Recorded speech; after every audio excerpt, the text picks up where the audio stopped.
સહજાત્મ સ્વરૂપ પરમ ગુરુ પરમ કુપોદેવ દેવિલય દિન ચૈત્રવત પાંચમ નિમિત્તે શ્રીમદ રાજચંદ્ર જ્ઞાન મંદિર ઘાટકોપરમાં 3 દિવસની સમાધિમરણની શિબિરનું આયોજન કરવામાં આવ્યું હતું. આ શિબિર અંતર્ગત પરમ કુપોદેવ અને તેઓના યથાર્થ ઓળખી જનાર ભક્તરત્નોના જીવન ચરિત્રો આવરી લેવામાં આવ્યા હતા. પરમ કુપોદેવે ઉદયના યોગે પોતાની દશાસૂચક વાણી પત્ર વાટે અને રૂબરૂમાં પ્રકાશી હોય તે અંગે પણ વિસ્તારપૂર્વક વિવેચન થયેલ.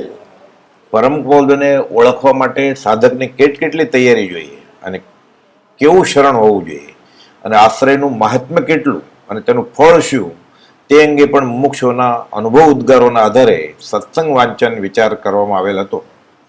આ શિબિર આયોજનમાં હરીફાઈ કે પરીક્ષાનું આયોજન તે માત્ર ભક્તિનો જ એક પ્રકાર તરીકે કોઈએ કોઈનું મૂલ્યાંકન કરાવ્યું એમ નથી. અંતરવલોકન દ્વારા સાધક જિજ્ઞાસુ સાચા જવાબના આધારે પોતાને જ માર્ગ આપી પોતે અધ્યાત્મમાં ક્યાં છે અને હવે આગળ વધવા પ્રયાસ કરે એવી ગોઠવણ આ શિબિર અંતર્ગત આયોજિત કરવામાં આવી હતી. પ્રશ્ન અને તેના જવાબો આડાવડા ગોઠવીને પ્રશ્ન પેપર આપવામાં આવેલ અને સાચો જવાબ પ્રશ્ન પેપરમાં અલગ જગ્યાએ આપવામાં આવેલ.